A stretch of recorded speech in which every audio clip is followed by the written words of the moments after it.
بەناوی خوای بەخشندە و میهرەبان سڵاو و ڕەحمەتی خوای گەورەتان لەبێ خۆشەویستان خۆشحاڵم لە بەرنامەی نوێنەری تۆ دەگەمەوە خزمەت ئێوەی بەڕێز و خۆشەویست وەک دیارە ئێستا ئێمە لە نێو بانگەشەی هەڵبژاردنەکانی ئەنجومەنی نوێنەرانی عێراقین کە بڕیارە لە مانگی داهاتوو ئەنجام بدرێت. کۆمەڵی دادگەری کوردستان بە 5 کاندید لە هەرێمی کوردستان بەشدارە لە بازنەی سێی ڕۆژاوای هەولێر. کاندیدی ژمارە 25 زۆر بەڕێز مامۆستا قومریە شێخ محەممەد بەرزنجی کاندیدا. مامۆستا خۆشحاڵم کە لە نوێنەری تۆ لەگەڵمی بەخێربێی بەخێراتن دەکەم. سپاس بۆ ئێوە دەستان خۆش، سپاس بۆ ئەو بەرنامەیە و بۆ میوانداریە. بەڵێ خۆشەویستان لە نێو بەرنامەکەش کۆمەڵێک میوان لەگەڵم حازرن سوپاسیان دەکەم و بەخێراتنیان دەکەم کە دواتر لە نێو بەرنامەکە هەوڵ دەدەم تێبینی و پرسیار و سەرنجەکانیان وەرگرم. مامۆستا پرسیار یەکەم لەسەر زەمینی عێراقێکی پرداهات بە هەرێمی کوردستانی شەوە بارودۆخی هاوڵاتیان ڕۆژ بە ڕۆژ بەرەو خراپتر دەچێت. بۆچی دەبێت لە عێراقێک کە دەوڵەمەندە بە داهاتی سەرزەوی و ژێرزەوی هاوڵاتیان لەو دۆخەدابن بە دیوێچکە پرسیارەکە بکەم بۆچی گرینگە بەشداری هەڵبژاردن بکەین یاخود ئاخۆ هەڵبژاردن گۆڕانکاری دروست دەکات لە بارودۆخی هاوڵاتیان؟ بەناوی خۆی گەورە و میهرەبان هەمومان باشە زانین عێراق و هەرێمی کوردستان یەکێکە لە وڵاتانی دەوڵەمەند لەسەر لە بواری ژێرخانی ئابووری ئەوە تا بە درێژایی مێژوو عێراق و بە تایبەتتر هەرێمی کوردستان بەردەوام شوێنێک بووە کە بەڕاستی زلهێزانی دنیا چاویان تێبڕیوە. بۆچی؟ لەبەر ئەو سەروەت و سامانەی کە لەو وڵاتەیە لە ژێرزەمینەکانیە زەخیرەیە. ئەو وڵاتە وڵاتێکی پڕ لە سەروەت و سامانە چوەکو زەویەکەی چوەکو نەوتی چوەکو سەرچاوە سروشتیەکانی تری. بەڵام بەداخەوە ئەتوانم بڵێم یەکەم شارستانیەت کە دامەزراوە بەتایبەت لە ڕۆژهەڵاتی ناوەڕاست لە عێراق و لە بەغداد بووە. بەڵام بەداخەوە لەم ساڵانەی دواییدا ئەوە بوو کە ئەو دەسەڵاتی بەعز کە هات بەڕاستی حکومداریەتی خراپی هەبوو و سیستەمێکی خراپ بوو بۆیە خەڵکی عێراق وە بە تایبەتی خەڵکی هەرێمی کوردستان ڕاپەڕی دژی ئەو دەسەڵاتی کە حەق و مافەکانی پێشێ دەکرد کە ستەمێکرد بەرامبەر بە هاوڵاتیان کە هەموو شتێکی قۆڕەخ کردبوو بۆ شخصێکی دیاری کراو. ئەو خەڵکە لە بێزاری و بێتاقەتیان ڕاپەڕی بۆ ئەوەی بتوانێت ببێتە خاوەنی کیانی خۆی، خاوەنی سربەخۆیی خۆی، خاوەنی بڕیاری خۆی و ئەو سەروەت و سامانەی کە لە وڵاتە هەیە لە بەرژەوەندی هاوڵاتیان بەکاربهێنرێت. بەڵام بەداخەوە ئێمە سەدامێک هەبوو، ئێستا سەدام جێی گرتووەتەوە کەواتە ئەو حکومداریە خراپەی کە هەبوو لەگەڵ ئەو هەموو نەهامەتی کە گەلی کورد بەسەری هات و وای لێ هات کە ڕاپەڕە دژێ وستەمە سیرەکەین حکومداری کوردی دەسەڵاتی 30 ساڵی کوردی ئەزمونونەکەی خراپتر دووبارە کردەوە لە چەسانەوەی هاوڵاتیان. ئێمە ڕاگواستنمان هەبوو، کیمیابارانمان هەبوو، ئەنفالمان هەبوو، هەموو ئەو کارەساتەی بەناوی ئەنفال. ئێستا هەموو ڕۆژێک بەڕاستی ئێمە ئەنفالی هاوڵاتیانمان هەیە، ئەنفالی عەقڵیەتی هاوڵاتیانمان هەیە، ئەنفالی بڵێن سەروەت و سامانی هاوڵاتیانمان هەیە کەواتە چەسانەوە بۆتە نەریتی ئەو دەسەڵاتانەی کە ئێمە لەسەر وەختی هەڵبژاردنی مامۆستا. بەڵێ هەڵبژاردن ئەگەر هات و هاوڵاتیان دەنجی دروستی خۆیاندا و نوێنەری ئەو نوێنەرایان نات کە نوێنەری ڕاستەقینن و بەدەم داواکاری خەڵکن. بارودۆخەکە بە زۆرێک گۆڕانکاری بەسەردادێ چکە بڵێ نەڵێ ئێستا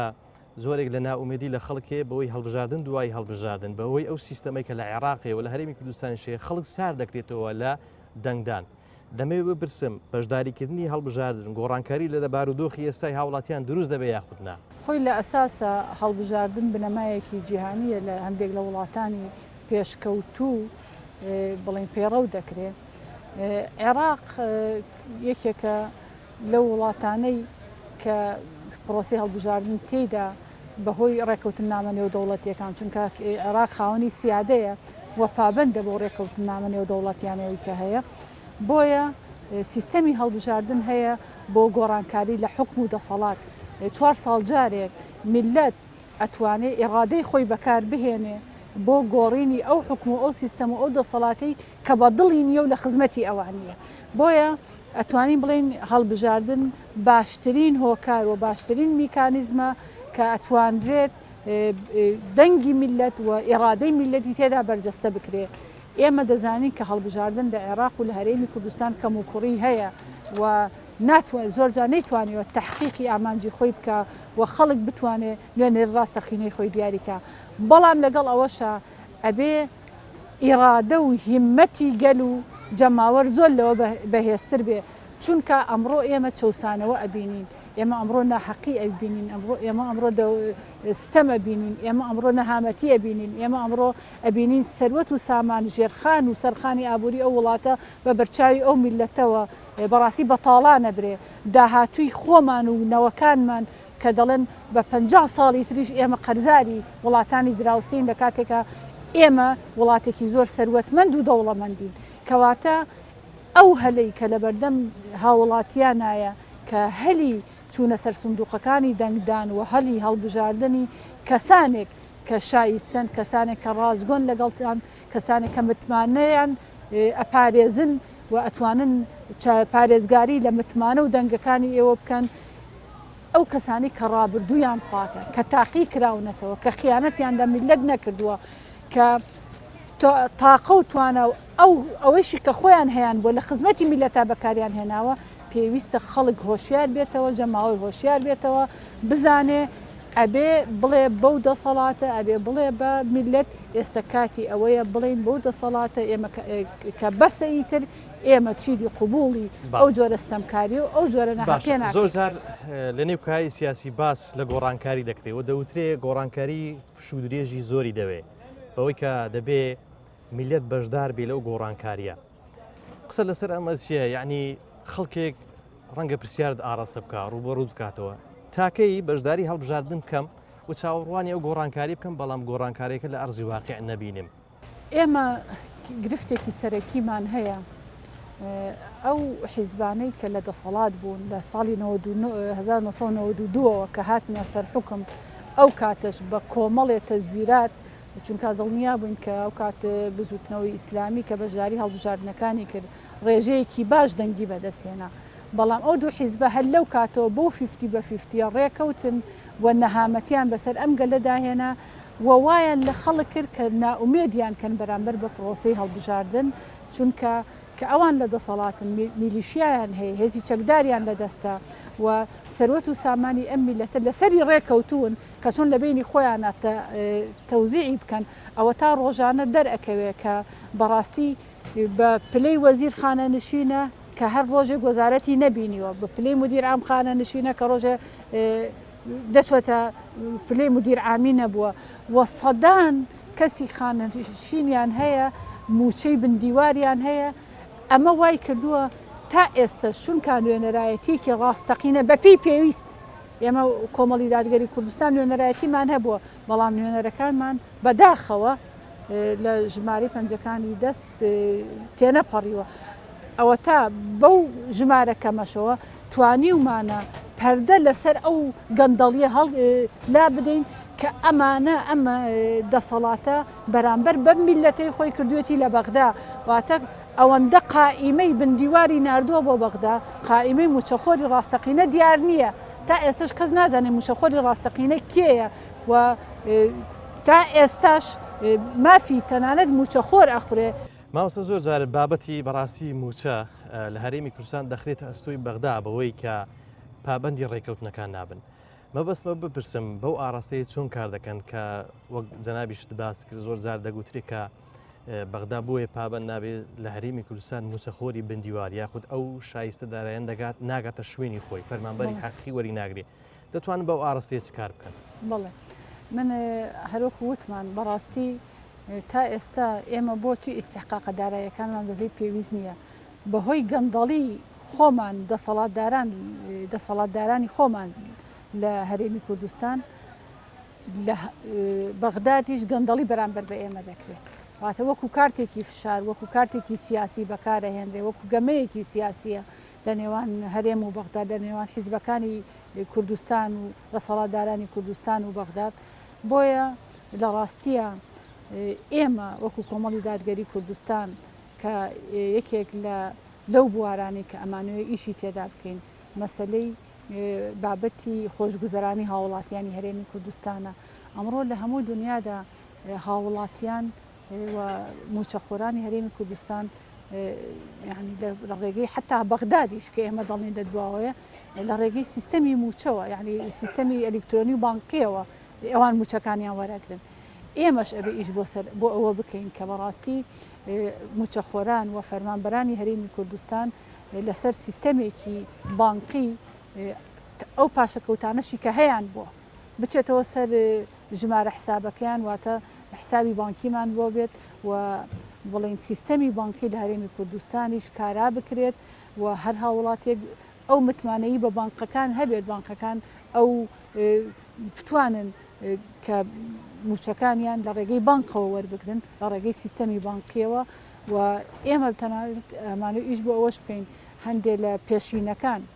کە پێویستە بۆ هاوڵاتیان دابین بکرێ بۆ نمونە بۆ گەنجان کە پێشینەی هاوسەرگیریە پێشینەی قەرزی بچووکەوانە کە وەری ئەگرن بە ڕیبای نەچێتە سەر سووی نەچێتە سەر کە بە پێی شریعەتی ئیسلام حرامە بۆیە هەرێمی کوردستان و بەڕاستی هاوڵاتیانی هەرێمی کوردستان قوربانی سیاسەتی ناتەندروستی دەسەڵاتدارانی هەرێمن و قوربانی گەندەڵی و ناشەفافیەتن لە هەرێمی کوردستان بۆیە ئەبێ هێزێکی گەورە ڕێگری لەم قۆرەخکاریە لەم گەندەڵیە لەم ناشەفافیت بکە کە ئەویست هێزی جەماوەرە هێزی ئیرادەی گەلە ئەو گەل و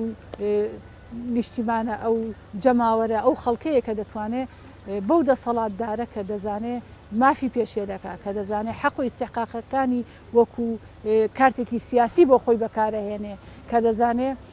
ئێمە هیچ جۆرە شەفافیەتێکمان لە سەرچاوەکانی داهات نییە نازانین ئەو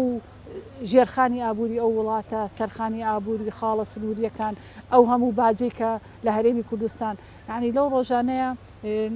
برادێک پێی وتم کە بەسیتترین شت ڕقمکردنی سیارەیە یعنی جاران هاوڵاتیە کە سیارەیەکی یەکڕی ئەچوو بە 200 هزار ئەیتوانی ڕقەمی بکات و ئەوانە ئێستا سیارەی بچووک بە 1.5 ملیۆن دەتوانێت ڕقم بکە ئەم 1.5 ملیۆن یعنی لە سەعاتێکە ئەڵێن لەوانەیە 1000 هاوڵاتی سەردانی ئەو مرور بکات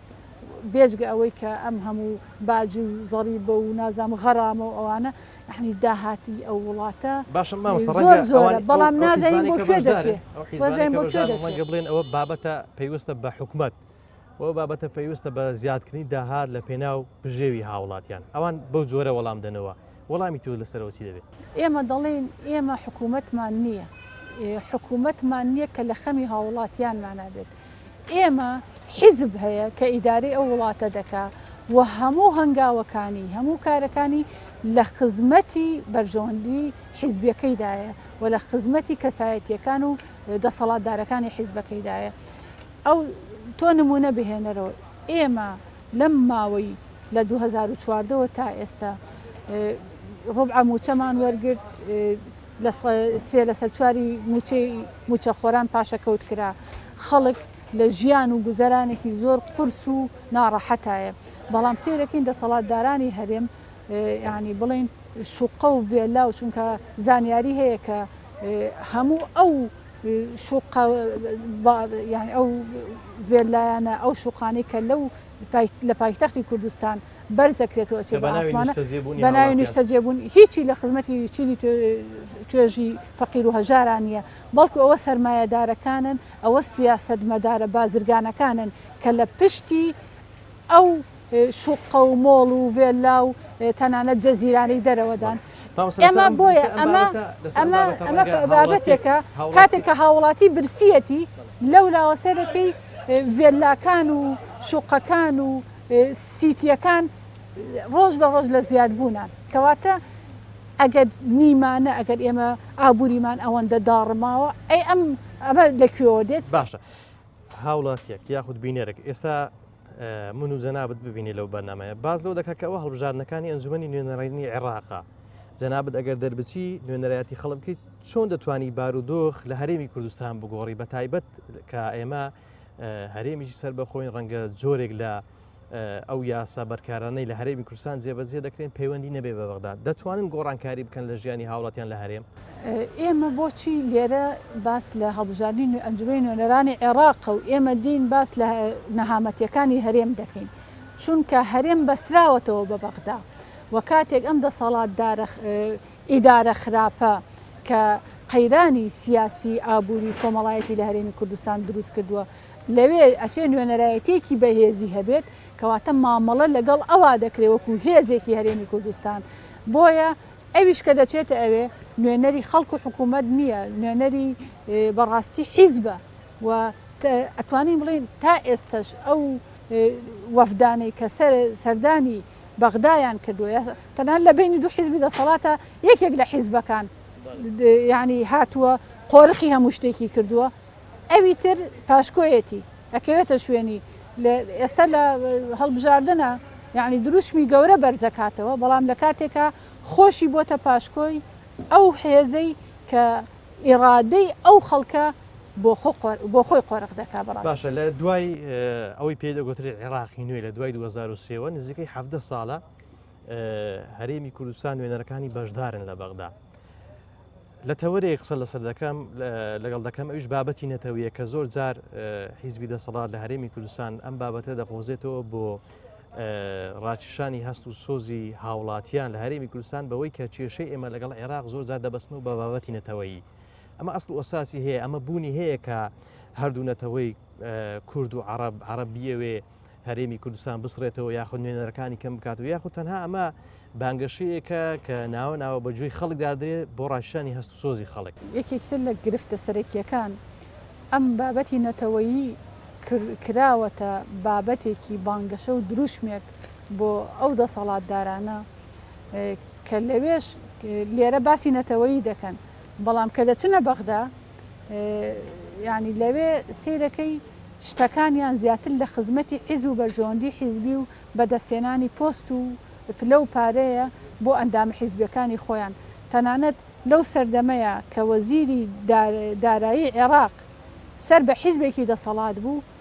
موچەی موچە خۆرانی هەرێمی کوردستان بڕە کەواتە ئەگەر ئەو نوێنەرایەتی ئەو خەڵکە دەکا لە خزمەتی حیزبەکەی خۆی و بەرژەوەندیەکەی خۆی دانیە چۆن هێشتی موچەی موچە خۆری ڕاستەقینەی هەرێمی کوردستان بڕە دروشمەکانی ئێستا جێگەی پرسیارن هەموو جێگەی پرسیارە ئێمە وەکو کۆمەڵی دادگەری کوردستان شانازی بەوە دەکەین کە ئێمە بەردەوام کارمان بۆ ئەوە بووە ئەگەر ئێمە لە خەمی ئەو میلەتە داین ئەو هەرێمە داین ئەو حکوومەتە داین و دەستکەوتەکانی ڕاپەڕین داین با نێوماڵی خۆمان بە ڕازگۆیانە لە ناوخۆ ڕێک خەینەوە واتە تا تۆ لێرە ڕێک نەکەوی خۆت ڕێک نەخەیتەوە باسی نەتەوەی چی دەکەی لە بەغداد ینی کە دەچنە بەغداد باسی نەتەوەی و ئەبێ لەبەر خزمەتی نەتەوە و لەبەر خاتری کوردستان پێکەوە بین تا ئەو کاتی کە ڕێکەوتنەکانەکەن دوای چییە پاشەکشەکەن لە هەموو بەڵێنەکانی خۆیان ئێمە خۆمان خاوەنی پرۆژەی سربەخۆی کوردستان و پرۆژەی نەتەوەین من نەتوانم بڵێم ئەم پرۆژەیە لە ساڵی 1994 جەنابی پێشەوەی کۆچکردی کۆمەڵی دادگەری کوردستان لە پەرلەمانی ئەوروپا باشە وتاری داوە و دیفاعی لە حەقی مافی نەتەوەی کورد کردووە کە باسی کە ئێمە خاوەنی دەوڵەتی کوردیانێکی ئیسلامی کە ئێستا کۆمەڵی دادگەریە دروشمێکی بەتاڵەکە دروشمێکی بەتاڵە ئێمە لە 2014 کۆمەڵی ئیسلامی کۆکات کۆمەڵی ئیسلامی کوردستان بوو جەنابی سەرۆکی کۆمەڵی دادگەری کوردستان پرۆژەی نەتەوەیی ئیعلان کرد و پشتیوانی خۆمان بۆ هەموو مافێکی نەتەوەی گەلی کورد نیشان داوە و ئەوە ئێمە بووین کە چوینەتە تورکیا لەوێ لەگەڵ نەجمەدین ئەربەکان دانیشتوین و مفاوەزەمان کرد لەسەر مافی گەلی کورد و نەتەوەی کورد کەواتە کەس نەیەت ئەو بابەتی نەتەوەیە بە ئیسلامیەکان و بە کۆمەڵی دادگەری کوردستان بفرۆشێتەوە دەرفەت دەرەخسێنم بۆ ئەو بەشداربووانەی کە لە بەرنامەکە لەگەڵم بەشدارن خزمەتیانم بەخێراتن سپاسیانەکەم بەخێراتن لە خزمەتیاندام لە خزمەتی پرسیارەکانیانە میشاڵە فەرمی چێ ئامادێ بەڵێ فەرمو سەرەتا سپاس بۆ ئەم دەرفەتە من وەکو ئامادەبوویەک دەمەوێت پرسم ئایا ڕۆڵی ئێوەی ئافرەت چیە لە نوێنەرانی ئەنجومەنی عێراق ئایا کە ئێوە بە هەموو بوونتانەوە دەچنە ئەوێت کار و پرۆژە و چاڵاکیکانتان لە بەردەستدایە من نەتوانم بڵێم گەلی کورد کاتێکە تووشی کارەسات و قوربانی بوو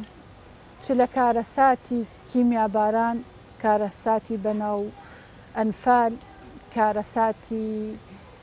شنگال ئەوە ئافرەتانن کە قوربانی سەرەکی بوون بەڵام ئەوانەی کە چوونەتە بەغدا و تا ئێستا لە بەغداد بوون ئەو ئافرەتانەی کە لەوێ بوون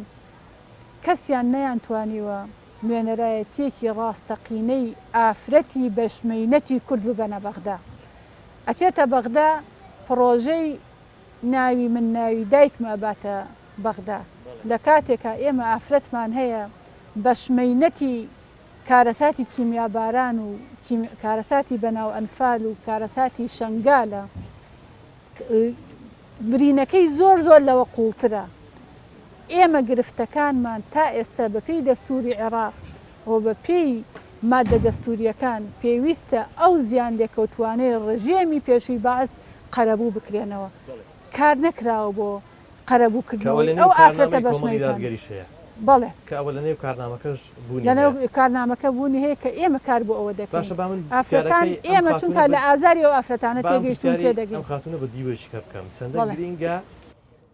ئافرەتێکی باگڕاوەندی ئیسلامی لە نێو کۆمەڵی دادگەری وجودی هەبێت چکە بڵێن لەڕێن لە داهاتوودا لە دوای پێکەنانەوەی عێراقی نوێ کەمتر نوێنەری ئافرەتانی باگڕاوەند ئیسلامی لە ئەنجومەنی نوێنەرانی عێراق بوونیان هەبووە ئەتوانم بڵم نوێنەرایەتیمان نەبووە بە پێی پێویست یەک جار خوشکێکی ئێمە چوە ئەوێ چوە ئەنجومەنی نوێنەران بەڵام ماوەی نوێنەرایەتەکەی زۆر کەم بوو ئێمە بە چەند حکمێک ضرورە کە بوونمان هەبێ لە ئەنجومەنی نوێنەرانی عێراق وەکو ئافرەتێکی بایگراوەندی ئیسلامی چونکە ئێمە ئەمانەوێت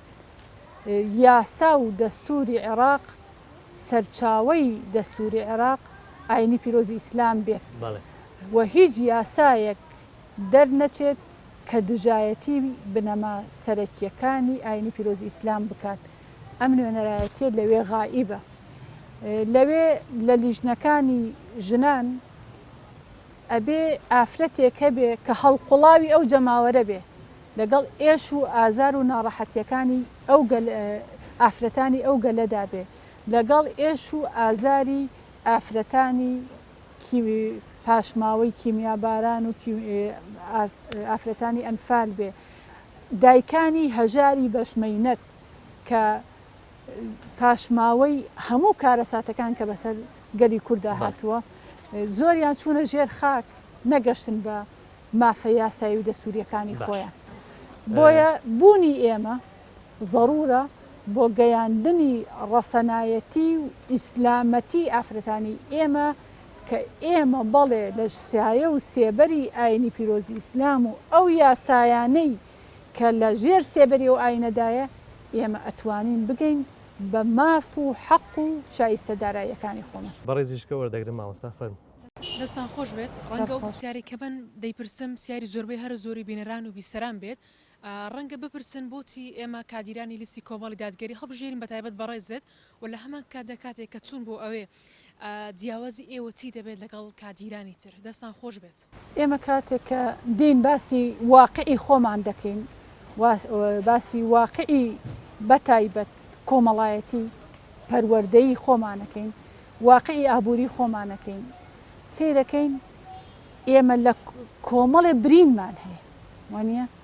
ئێمە چۆن بە شوێن ئەوەدا بگەڕین چۆن ئەم برینانە ساڕێژ بکەین چۆن ساڕێژ دەکرێت و برینانە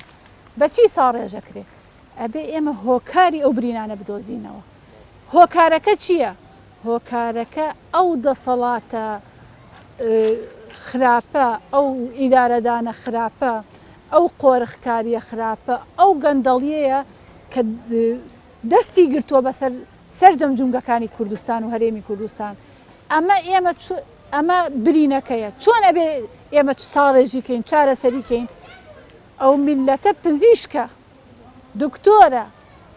کە ئەزانێ برینەکە لەکوایە ئەبێت دەرمانی بۆ دانێ دەرمانەکە چییە ڕۆژی دەنگدان بچۆ سەر سندوقەکانی دەنگدان دەنگ بدە بەو کەسانەی کە تاقی کراونەتەوە چ لە پەرلەمان و چ لە کاری حکوومەت و چ لە کاری خزمەتگوزاری ئەوەی کە پێیان کراوە من بۆ دەڵێم کۆمەڵی دادگەری کوردستان چونکە کۆمەڵی دادگەری کوردستان مێژوو ڕابردوویەکی زۆر پاکی هەیە مێژوو ڕابردوویەکی هەیە کە کەسانی دەست بە دەستنوێش دێن خۆیان دەکەنە خزمەتکاری ئەو میلەتە من لە ماڵ دەرناچم ئەگەر دەستنوێژ نەگرم قەت بەبێ دەستنوێژ لە ماڵ دەرناچم بۆیە لە ڕاستیە کە تۆ دەڵی دەستنوێژ یعنی چی یعنی پاکی لە جەستە پاکی لە عەقڵ پاکی لە ئەمانەتداری پاکی لە خزمەتی میلەت ئێمە گەندەڵیمان نەکردووە گەندەڵیش ناکەین ڕابردوومان ئاوێنەیە بۆ داهاتوومان کە خزمەتکارێکی ڕازگۆ و ڕاستەقینەین بەوەی کە لە بەردەستمانە بووە بەردەوام لە دەمی خۆمان گرتۆتەوە کردومانە بە دەمی میلەتەکەمان باش بەشێکی پرسیارەکەشی لەسەر ئەوە بوو کە زیاتر تەرکیزت لەسەر چی دەبێت بە تایبەتی ئێمە کارنامەی کۆمەڵی دادگەری هەیە بەڵام بێگومانیش هەر کاندیدێک زیاتر ینی ڕەنگە ڕوویای ڕوون بێ کە دەیەوێت زیاتر لەسەر چ ئاراستەیە کار بکات لە ڕاستیە ئێمە وەکو نوێنەران و کاندیدانی کۆمەڵی دادگەری کوردستان دیارە لە چوارچێوەی بەرنامەی کۆمەڵی دادگەری کوردستان ئەمانەوێت خزمەت بە سەرجەم هاوڵاتیان و بە سەرجەم چین و توێژەکان بکەن و ئەوەی کە من لە ڕابردوو کارم لەسەر کردووە لەو ئیتاڕەی کە لە دەسەڵات ما بووە ئەمەوێ ئەوە فراوانتر بکەم بیگوازمەوە بۆ شوێنێکی بەهێزتر من لە 2005 ئێمە فکرەی پرۆژەی سۆمای چاوانماندانە لەو فکرەیەدا سەرپەرشتیاری مناڵانی بێباوک و ئافرەتانمان گرتە دەست کە ئەو ئافرەتانەی کە هاوسەرەکانیان لە دەست داوە بە هەریەک لە هۆکارەکان بەڵام ئەرکی حکوومەت ئەوەیە کە بەڕاستی بە یاسایەک خزمەتگوزاری پێشکەشی ئەم ئافرەتانە و منداڵەکانیان بکە کەواتەکە ئەوەی حکوومەت لێی غایبە و نایکات ئێمە توانیمانە بە هیممەت و پشتیوانی و هاوکاری خێرخوازان ئەو پرۆژەیە بگەینە ئەنجام وەسپاس بۆخوا ئێستا لە سەراسەری هەرێمی کوردستان نزیکی 7000 هەتی و ئێمە سەرپەرشتیەکەی وەکو نمونەیەکی بچووک بەپێی ئەو دەسەڵاتەی هەمان بۆ بەپێی ئەو هاوکاری کە لەلایەن خێرخوازانەوە کە من دەڵێم هاوکاری خێرخوازان ئەمە گرنگە کە ئێمە دەستپاک بووین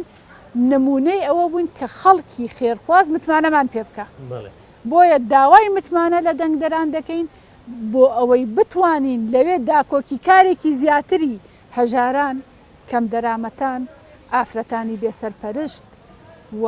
بەڕاستی کۆمەڵی ئافرەتمان هەیە کە خاوەنی فکرەی جوان بیرۆکەی جوان بەڵام پاڵپشتێکی نییە لەلایەن دەسەڵات و حکوومەتەوە ئێمە ئەمانەوێت ئەمە بگوازینەوە پاشان هەروەک باسم کرد لە دەستوری عێراقدا هەیە کە ئەبێ زیان لێکەوتوانی کارەساتەکانی ڕژێمی پێشوو قەرەبوو بکرێنەوە هیچی قەرەبوو نەکراوەتەوە هیچیشیان بۆ نەکرا یەکەم نوێنەرانی ئێمە کە لەوێ بوون یەکێک لەوانە بۆ نمونە جێبەجەکردنی مادی 140 کە کراوەتە بۆکو بڵین تیکە لقمەیەکی سیاسی بۆ دەسەڵاتداران کاتی هەڵبژاردن ئەیهێننەوە نازانم ئەوە دوای 17 ساڵ بۆ هەر هیچی بۆ نەکرا کەواتە ئێمە تا ئێستش ئافرەتمان هەیە کە هیچ جۆرە ئیستحقاقێکی مادی واتە بە هیچ شێوەیەک سوودمەند نەبووە لە داهاتی ئەو وڵاتە لە سەروەت و سامانی ئەو وڵاتە ئێمە ئیش لەسەر بەڕاستی داکۆکیەکەین کە لەلایەن دەسەڵاتەوە بەس ئەمە لە بەغداد ئێمە ئیشی لەسەر بکەین بچێتە دەستوری عێراقەوە پاشان بە یاسا ڕێک بخرێ کە ئافرەتانی کەم دەرامەت ئافرەتانی بێسەرپەرشت ئافرەتانی هەژار پاشە ئێمە ئەبینین ئێستش خێزانمان هەیە لە ژێر سایە و سێبەری ئەو حکوومەتەیە شوێنی نیشتەجێبوونی نییە نانی نییە بیدا بە مناڵەکەی مناڵەکەی برسیەتی بە برسی سەر ئەنێتەوە ئەمە کێ لی بەرپرسیارە کەواتە ئێمە ئەمانەوێت کۆتایی بێنین بەو دەسەڵاتەی کە هەرێمی کوردستانی کردووەتە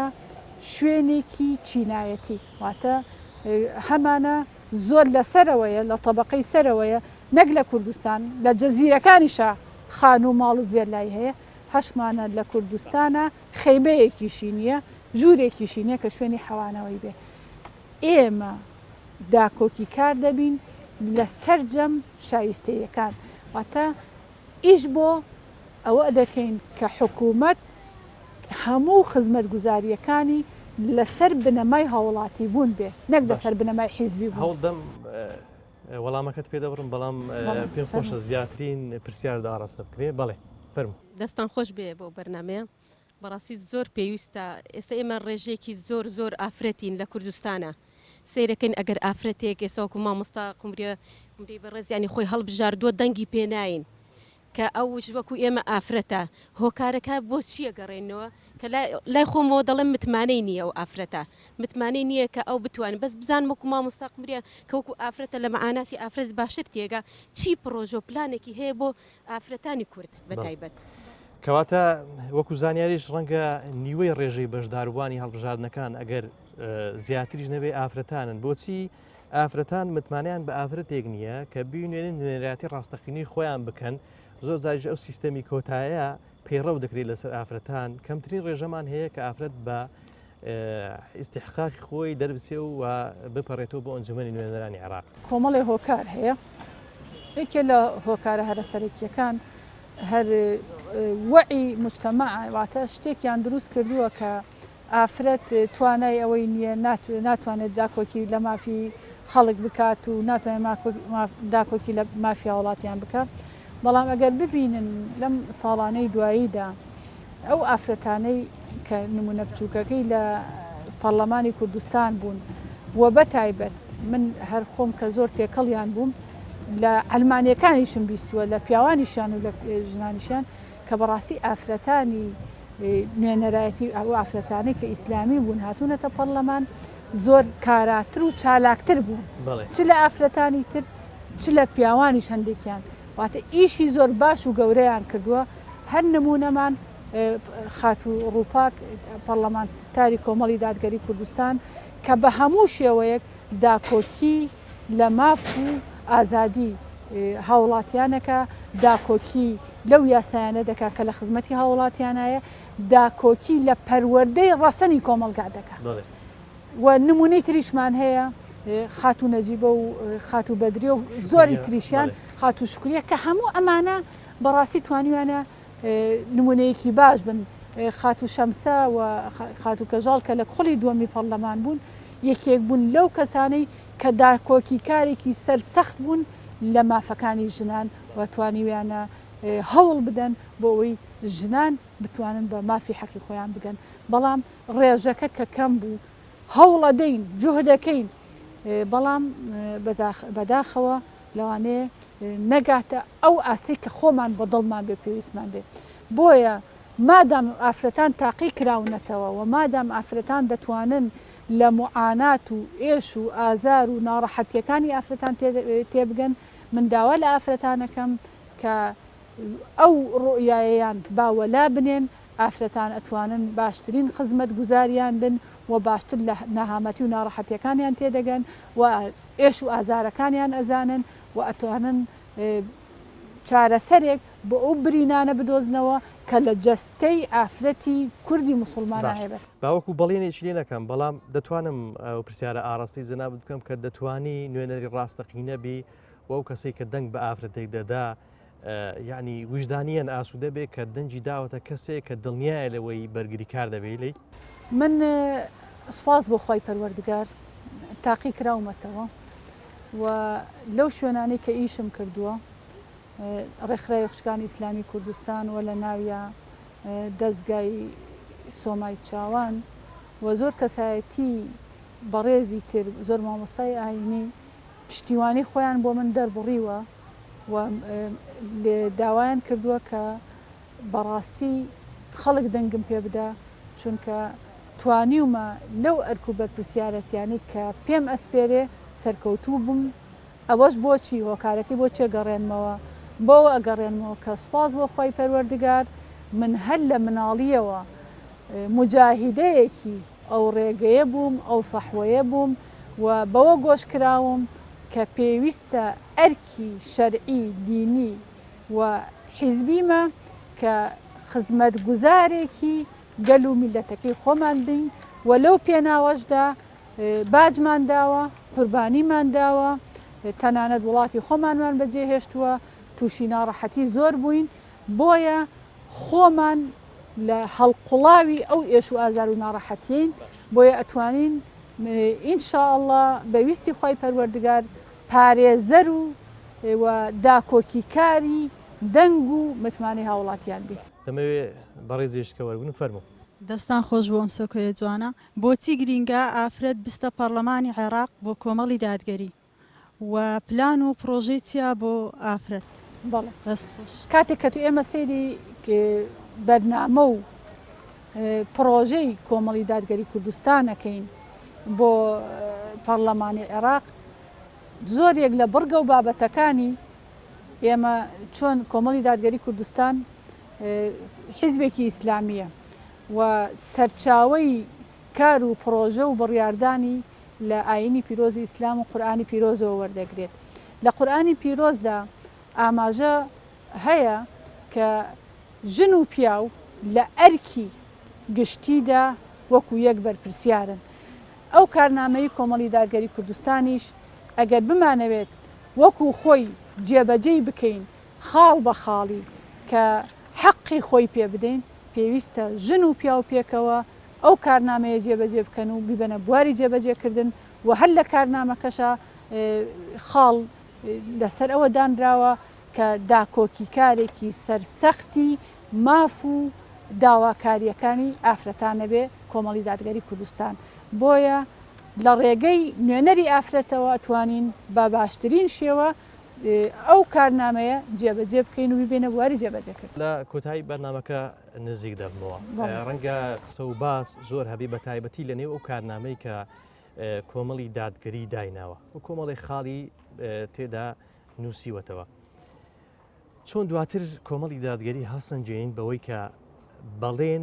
بەڵێن بدا بەوەی کە لەگەڵ کارنامەکەی دروست ڕاست دەکات چکە ئێمە دەبینی ئێستا لە هەرێمی کوردستان ئەوانەی کە چەندی ساڵە نوێنەری زیاتریان لە ئەنجومەنی نوێنەرانی عێراقەیە ئەوان ڕەنگە گەرمتر بن لەسەر بەڵێندان دووبارە بەڵام سەیری ڕابردوو دەکەین بەڵێنەکانیان جێبەجێ نەکراوە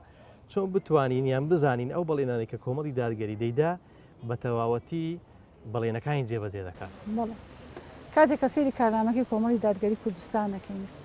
کۆمەڵی دادگەری بەڵێنی زۆر بریقەدار و زەق و گەورەی نەداوە بەڵکو بەڵێنی داوە ئەوەی کە لە توانایەتی کە وەکو نوێنەرایەتێکی ڕاستەقینە جێبەجێ بکە کۆمەڵی دادگەری کوردستان لە جەماوەری خۆیدا نەبڕاوە بەردەوام لەگەڵ جەماوەرەکەی خۆی بووە بۆیە ئەزانێ خەم و ئاژار و نەهامەتیەکانی جەماوەرەکەی چییە و نوێنەرایەتی ڕاستەقینەشی هەبووە لە بەغداد لە ڕابردووە نوێنەرەکانی ئێمە لە بەغداد توانیویانە داکۆکیکارێکی سەرسەخت بن لە حەق و مافی هاوڵاتیان و توانیویانە ئەزمون و هەژمون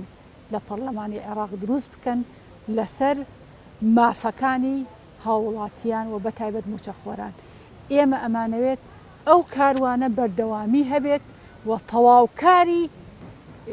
کاری پەرلەمانتارەکانی پێشوومان بین کە کاک ئەحمەدی حاجی ڕەشید لە بەغداد بوو و ئێستا شەرکاندیدا دیارە کۆمەڵی دادگەری کوردستان لە بەردەوام کۆڵ نادات و بەردەوام ئەبێت لە خزمەتی هاوڵاتیانی خۆی ینی کۆمەڵی دادگەری باسی ڕێژە دەکات دەڵێ لەگەڵ ئەوەی ئێمە تێبینیمان هەیە لەگەڵ ئەوەی کە بەو ڕێژەیە بەشدان نەبووین بە تایبەتی لە ناوەندێکی گرنگی یاسادانان بەڵام کاری لەو چەشنەمان ئەنجام داوە ئەگەر ڕێژەکە بەرز بێتەوە خۆی گرنگی ئەوەیە ئێستا هەر وەکو دەڵێن کۆمەڵی دادگەری کوردستان باش ئەگەر هەر حیزبێکی تر بۆیە بێژگە لە کۆمەڵی دادگەری کوردستان بە دوی نوێنەرەوە چی دەکرد وڵا هەر دەچوو لەوێ دەخەوت وانە بەڵام نوێنەرانی کۆمەڵی دادگەری کوردستان چ لە خولەکانی پێشوو چ ئەم خولە توانیویانە ڕقەمێکی دیار و ناوێکی دیار بن لە پەرلەمانی عێراق و توانیویانە پەرلەمانی عێراق بهێنینە سەر خەت لەسەر حەق و ماف و شایستەدارایەکانی هەرێمی کوردستان کەواتە ئەمە بە کەسی دڵسۆزی ڕاستگۆی مێژوو پاکی ڕابرد و پاک دەکرێت بۆیە ئەگەر ئەو ژمارەیەمان زیاتر بێ پێگەمان بەهێزتر بێت بە دڵنیاییەوە ئەتوانین سەرسەختانەتر داکۆکی لە حەق و مافیا وڵاتیان. زۆر بەڕێز مامۆستا قومریە شێخ محەممەد بەرزنجی کاندیدی ژمارە 25 لە بازنەی سی ڕۆژاوای هەولێر سوپاس دەکەم کە نوێنەری تۆ لەگەڵم بووی. سوپاسی ئەم بەڕێزانە دەکەم کە لە نێو بەرنامەکەم بەڕێزان و خۆشەویستان کۆتاییمان هێنا بە ئەڵلقەی ئەمجارە لە بەرنامەی نوێنەری تۆ تا بەرنامەیەش دیکە بەخوای گەورەتان